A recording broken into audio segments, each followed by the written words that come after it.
So how's it going, guys? This is Jarmkill and we're back to another episode of Sakura Space. Last time, we had quite an intimate moment with Nami. Ugh, oh my gosh, I would say that I think that would be the weirdest thing for me, like when I'm like considering if I should like remove that part for when I upload to YouTube or not. So I'm not really sure how it would go. So let's just continue moving on.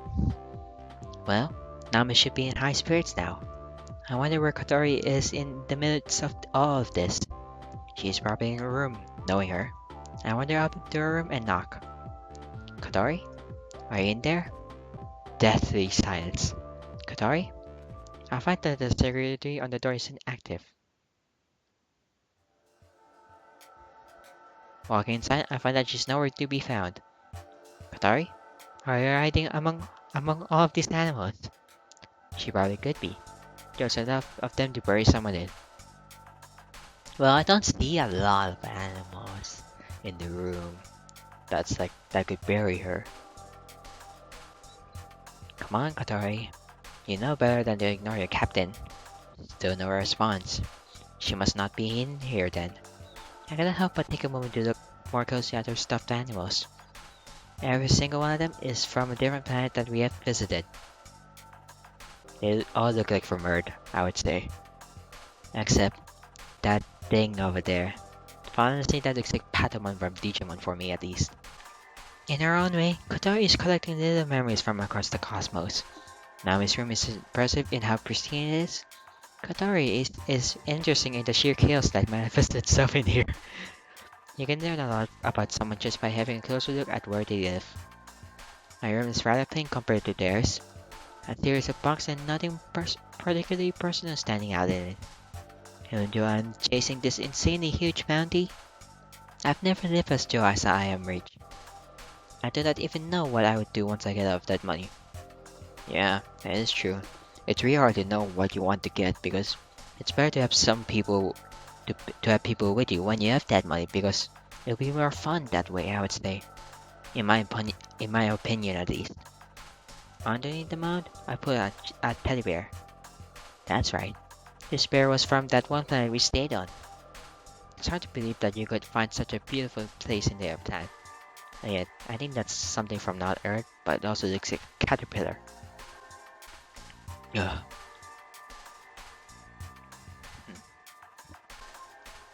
It was advertised as a luxury planet. But I suppose that isn't particularly relevant. Kotori loved that world. She didn't want to leave it at all. Crystal clear lakes, several multicolored moons which sailed through the night sky. Well, that looks like a pretty fun place to see, and to sightsee actually. If only we could do that right now. Every day was like a pleasant summer's met day. It's amazing to believe that terramorphing technology is capable of altering a planet to such an incredible degree. But alas, I'm not seeking to the task at hand. I still need to find Kotori. Wait, I don't want to make myself panic, but maybe Kotori has already been attacked by Kane? How plausible would that be? It's plausible, or it is implausible. Let's stay first. Akane would have sneaked in here somehow. Could have sneaked in here somehow. But if she did, how come there was no alarms triggered or anything? The entire security system is fine-tuned to trigger upon even the slightest suspicion thing happening. It's so unlikely for me to consider it. I'm just jumping the conclusions at this point. Kotori could just be having a swim at this hour. She does not have a lot to do at the moment, so she would be trying her best to stay active. It's then that I hear noises coming from the simulation room. Simulation scenario over. Oh, okay, so she's practicing. Perfect score. Alright! Kotori bounces out of the room heavily and pumps her fist into the air. I finally did it! She sees me standing there. Oh, Captain, came to see me, did you? Just checking up on you, Kotori. I thought that you weren't allowed in the simulation room after the last incident. Well, we're currently on high alert and swimming didn't really help put me at ease. So I thought a good old-fashioned dungeon crawl would help. Please don't tell me that you burnt out the simulation room again.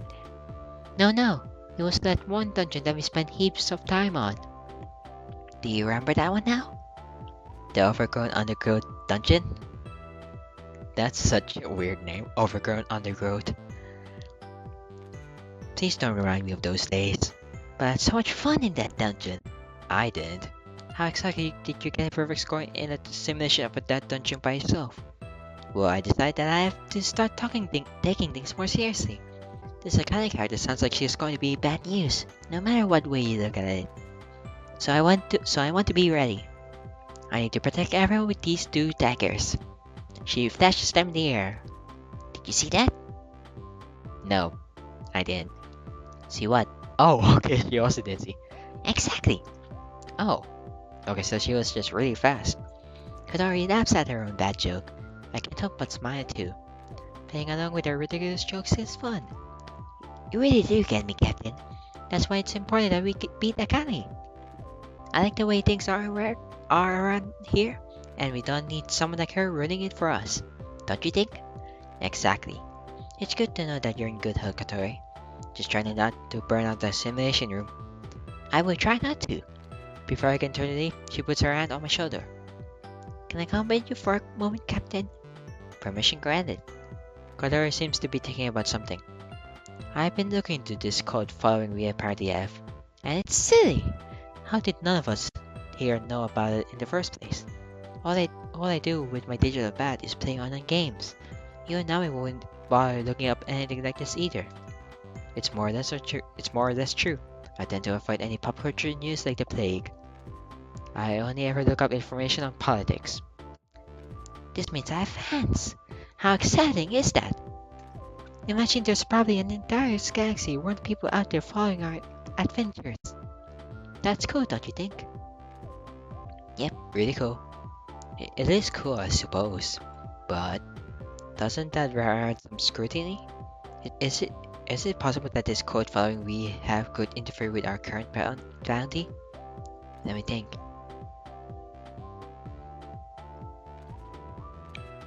We should keep a low profile, or I suppose it's nice.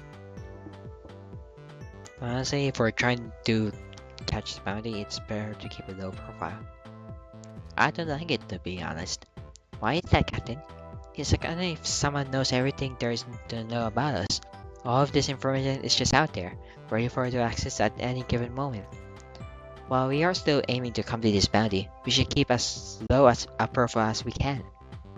She won't even have to monitor us here if there are tons of people out there watching our adventures. That's a good point. Then again, if she didn't have access to all this information, she would not have turned up on our doorstep. So there's a silver lining to all of this. I do not know if that is worth sacrificing the element of surprise. She has an advantage right now, no matter what way you look at it. Either way, I'll make sure that you're safe, Captain. You can trust me to get the job done every time. I'm the most certain that I can, but I do not wish to be a burden. Perhaps I should go practice my skills in the simulation room too. It always pays to practice, Captain. If you don't, then that amazing precision of yours will slowly wear away. And we won't want that. After all, you are so delicate with your fingers. They always touch all of the right professionalism, Katori. Let's not forget professionalism. Fine. But you give in one day. That professionalism of yours cannot keep me away forever. So carefree, this girl. If only I could live my life as she does. Above all else, I will protect everything here. Even if oh my gosh, let me see. Even if it meant laying down my life, I will protect the pride of our company. That is my sworn duty. There's no need to be so dramatic. Akane isn't out to kill us. Even so, I do not want to lose the likes of her. And I won't. None of us will. Those are some really cool daggers. She pulls out daggers and shows them to me. Where does she pull them out from? See these two plates, Captain? I repaired them and looked after them and used them ever since we've all been together. I will displays for you, Captain. There's no one else in this whole universe that I would wield them for. She flashed them through the air, streaks of golden light illuminating the area around her. While I have these, there's nothing I won't be able to beat. I'm sure of it. When Katori gets fired up, you can't help but feel energized too. So don't you worry about a thing, Captain. You don't believe in me. I kinda want to know what's about to hit her. She happily throws the blade around in her hands. As sure as the sun rises from the horizon on Earth, I will capture her and earn us the billion Imperial dollars. I do have faith in you, Kotori. I do. No matter what happens here, Ramir, I'm glad Kotori will be by my side for the whole thing. Despite her personality quirks, she is one of the most reliable person I have ever met. When she says that she's going to get something done, she does it. I messed up the sentence. When she says that she's going to do something, she does it. And she does it to the best of her ability. Seeing her standing there in front of the glass window, the cosmos her backdrop, it creates an almost surreal image in my head. She does look rather stunning in that bodysuit as well. I cannot help but let my imagination start running off by itself. Captain, hello? You're spacing off. Pardon me. As I was saying, there's no way that a whip of all things could beat these daggers. All it would take is a single cut and she would be unharmed. At the same time, you shouldn't underestimate her. If she somehow manages to snare your arms with her whip, don't worry about that. I am prepared, Captain. That's why I was training. AI, what? AI, what's my score again? Katori achieved a perfect score in the simulation. She's most ready for combat than ever. See? Now just don't worry. Remember that overconfidence can very easily be your downfall. Our opponent isn't going to be easy to defeat like a simulation. Long after that, we continue to talk. Katori eventually heads back to her room, leaving me to go elsewhere. Now that I've had a moment to relax, I can focus on the task at hand. It's important to take breaks to remain at peak performance. If you leave a machine on for too long, it eventually burns itself out. People aren't so different. It's been signed despite us being on high alert. As we discussed, she must be taking her time. We don't know where she is hiding, so she can wait until we're vulnerable. I see someone walking down the hallway. Captain. Nami? After what happened about an hour ago, both of us have gone back to being professional. I think that was just what Nami needed to focus to. Have you seen anything unusual? Not at all. It has been very quiet around here. She looks around her. It's been too quiet, you know. I don't think I've even heard of. I do not think I have even heard a mouse moving around on board. It doesn't feel right. I agree. It puts me off, you know. What does exactly? The idea that she could be watching us this entire time. Well, it's possible that she's watching us at least. But I understand you. Nami is someone who takes her privacy quite seriously. Now that I think about it, the fact that we have a code following is also strange. I suppose it is, but you know how it works. We're living in a massive galaxy with a lot of bored people in it. So the idea of people following our shenanigans, it isn't that far-fetched. We do lead an unusual life after all. I don't like it either way. I know, but we can't do anything about it right now. We don't know when Akane is going to strike.